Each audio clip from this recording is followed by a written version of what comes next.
नमस्कार प्रेक्षकांनो, हुकुमाची राणी ही या मालिकेच्या आजच्या जबरदस्त भागामध्ये आपल्याला खूपच इंटरेस्टिंग तेवढाच धमाकेदार भाग पाहायला मिळतोय.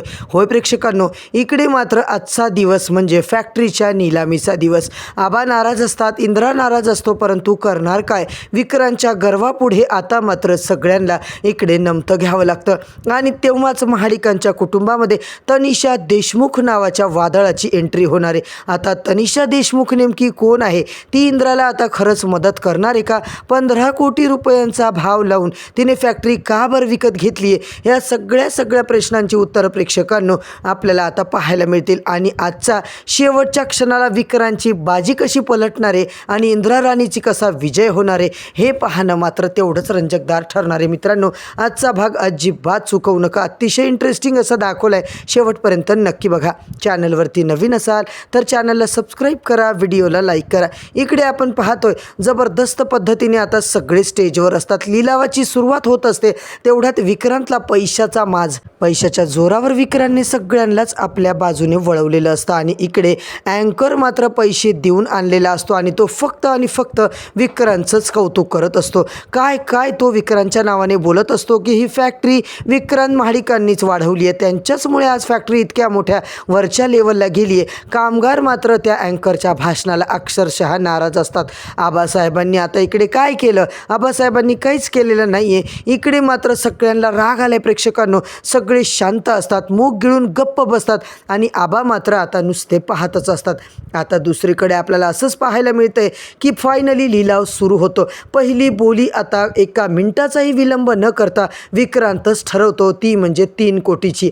तिथून आता सगळं चालू होतं आणि आबासाहेबांचा माणूस लगेच मात्र 3.5 कोटी आता तिकडे बोलतो आणि विक्रांतचा मात्र त्याला शॉकच लागतो. विक्रांतचं तोंडच पडतं. त्याला वाटतं यांच्याकडे कुठला पैसा आला, हे कसे काय इकडे इन्व्हॉल्व झाले? आता मात्र 4 कोटी, 5 कोटी, 5.5, 6, 6.5 असं करून प्रेक्षकांनो त्या हॉलमध्ये मात्र त्या फॅक्टरीचा रेट इतका काही वाढलेला असतो. विक्रांत मात्र मनात विचार करतो, बापरे, आबांचा माणूस, आबांचा वकील एवढा भाव लावतोय, यांच्याकडून नक्की पैसा आलाय कुठून? की उगीच आपल्याला फसवण्यासाठी इकडे या लोकांना त्यांनी आणलंय? इंद्रा मात्र प्रेक्षकांनो शांत असतो, त्याच्या चेहऱ्यावर समाधान असतं. आता मात्र मोठी बोली लागणार असते, ती म्हणजे 6.5 कोटींची. तेव्हा मात्र लिलाव थांबेल आणि हॉलमध्ये सगळ्यात मोठी डील लागणार आहे ती 6.5 कोटीची. आता मात्र आबांची सगळी कॅपॅसिटी संपली. आबांचा वकील बोलतो, नाही आबा, आता मात्र आपलं सगळं संपलंय, याच्यानंतरची बोली आपल्याला लावता येणार नाही.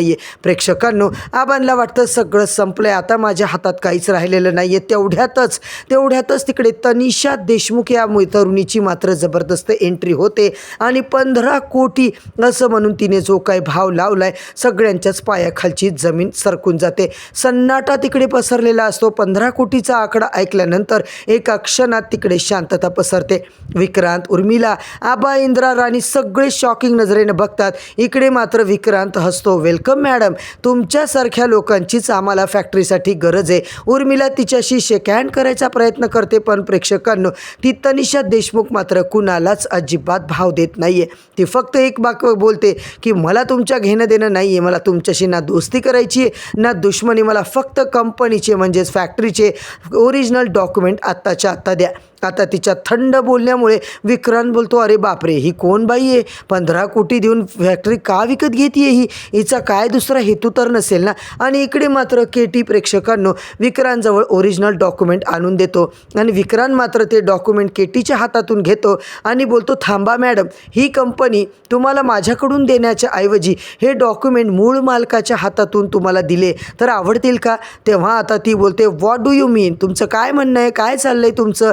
तेव्हा आता तो बोलतो, आबासाहेबांना पुढे बोलावतो आणि हे घ्या, तुमच्या हाताने द्या आता फाईल त्या बाईला, त्यांनी फॅक्टरी विकत घेतली आहे 15 कोटींना. आबांच्या डोळ्यात अश्रू तरळलेले असतात. ही फाईल त्या मुलीकडे देण्यासाठी आबा जेव्हा पुढे जातात प्रेक्षकांनो तेवढ्यात मोठा धमाका आपल्याला पाहायला मिळतो.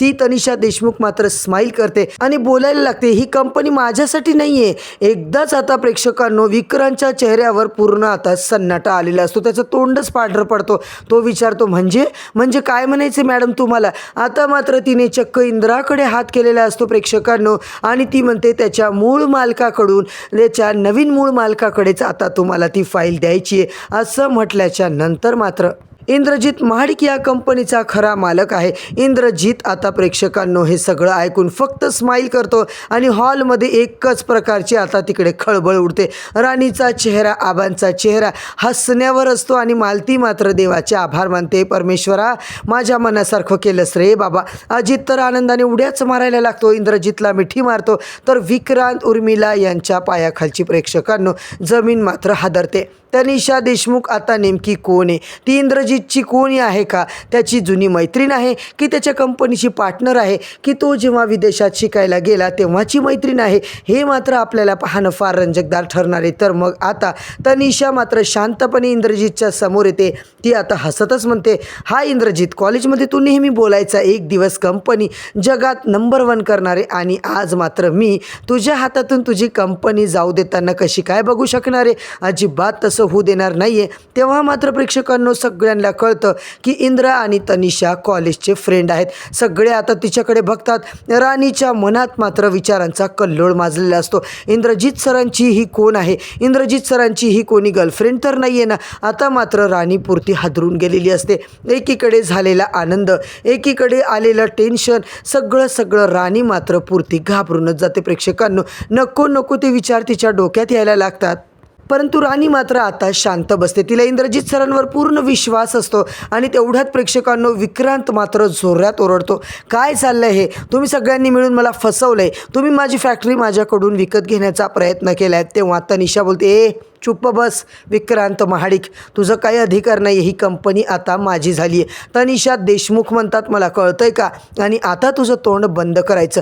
तनिषा पुढे येत चांगलीच उर्मिला आणि विक्रांतची माज उतरवते. प्रेक्षकांनो इंद्रजित, ही कंपनी मी तुला फुकट तर देणार नाहीच आहे.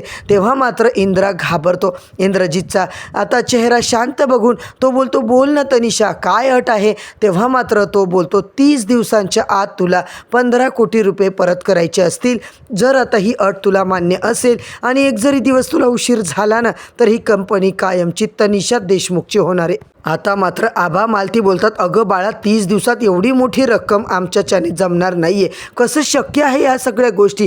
तेव्हा इंद्रजित मात्र राणीकडे बघतो आणि राणी त्याचा हात हातात घेते आणि सर, आपण हार मानायची नाही. आपण आता आत्मविश्वासाने लढाई लढायची. आबाच्या डोळ्यात पुन्हा एकदा आशेचा किरण येतो. तनिषा कंपनीची ओरिजिनल कागदपत्र इंद्राकडे देते आणि सगळीकडे इंद्रजितच्या नावाची नारेबाजी व्हायला लागते. सगळे कामगार नाचू लागतात. इंद्रजित सरांचा विजय असो, हुकुमाच्या राणीचा विजय असो आणि आमच्या आबांच्या फॅक्टरीचा विजय असो. प्रेक्षकांनो विक्रांत उर्मिलाचं तोंडच पडलेलं असतं. उर्मिला म्हणते, विक्रांत, अरे काय करायला गेलास आणि काय झालं? सगळे दात ओठ आपले गेले ना खड्ड्यात. आता मात्र तुझं काही खरं नाही. आपण लढाई हारलोय. तेव्हा मात्र विक्रांत तन करत तिकडून निघून जातो. इकडे मात्र इंद्रजित शांत असतो. खरं तर त्याला आता कळत नाहीये की पुढे काय करायचं. राणी त्याला विश्वासात घेते. इंद्रा आता राणीला ऐकतो काय बोलते ते, आणि कंपनी तर मिळाली पण मनात मात्र एक आता अपराधीपणा वाटतोय. राणी विचारते, सर अजिबात असा विचार करू नका. आता मात्र इंद्राला सत्य सांगायचे की तनिषाचा आणि त्याचा जो काही भूतकाळ आहे ते सत्य आता खरंच इंद्रा राणीसमोर व्यक्त करणार का? ज्या काळी ते कॉलेजला होते तेव्हा त्यांचं जीवापाड एकमेकांवर प्रेम होतं आणि हा भूतकाळ आता राणीच्या समोर आल्यावर मालिकेमध्ये खूप मोठा ट्विस्ट येताना आपल्याला दिसतंय. होय प्रेक्षकांनो, इकडे आता इंद्राला भीती वाटते की राणीने जर गैरसमज करून घेतला तर मात्र आता माझं काही खरं नाही आहे. पण राणी खरंच आपल्या इंद्रावर विश्वास ठेवणारे, आपल्या नवऱ्यावर विश्वास ठेवणारे. इंद्रा इमोशनल होतो आणि राणी, तूच माझ्या आयुष्यातली खरी हुकमाची राणी आहे. आणि हे सगळं अजित दुरून बघत असतो. आणि प्रेक्षकांनो दुसऱ्या दिवशी मात्र सगळे आता इकडे महाडिक कुटुंब एकत्र असतं. त्यांनी सगळी स्वतःची पुंजी काढलेली असते. कुणाचे दागिने, कुणाचे प्लॉट वॉट, छोटं मोठं जे काही आहे ते सगळं विकून कामगार सुद्धा लिटरली त्यांना मदत करायला येतात. आबासाहेबांसाठी जीवसुद्धा हजर आहे म्हणून सगळे आपले आपले दागिने विकून 30 दिवसात आपल्याला 15 करोड जमवायचे या टार्गेटनुसार आता कामाला लागलेले असतात. फायनली आबांच्या हातात फॅक्टरी आली आहे. पण आता 15 दिवसानंतर नेमकं काय होणार हे पाहणं प्रेक्षकांनो खूपच आता इंटरेस्टिंग ठरणार आहे. विक्रांतचा तर चांगला आता चेहराच पांढरा झाला आहे. आता मात्र तुम्हाला काय वाटतंय प्रेक्षकांनो? आम्हाला नक्की कमेंट करून सांगा.